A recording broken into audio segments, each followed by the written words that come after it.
มาโดนได้เลยปุยให้กี่ก้อนเลยอยู่ก็ชั่วโมงจากหัดถือโซ่ปุยก็การโคตรเลยเดี๋ยวเราการก็เป็นดีแล้วการก็เลิกก็ตัดสินใจการเราพอเลยบ้านเล็กพี่ก็เราดีบ้านเราหมดตัวจริงก็กิริปุ่น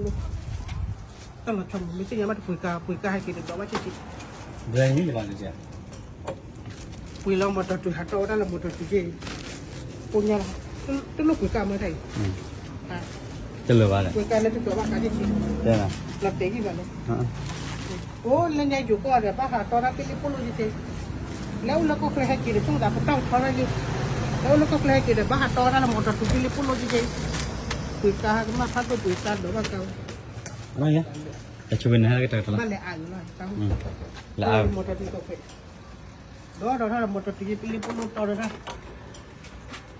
เราก็ให้กินเลยอยู่ข้างในกินเราก็มาแล้วจะไม่หาฟุกิเชียวมันก็เล่นบ้า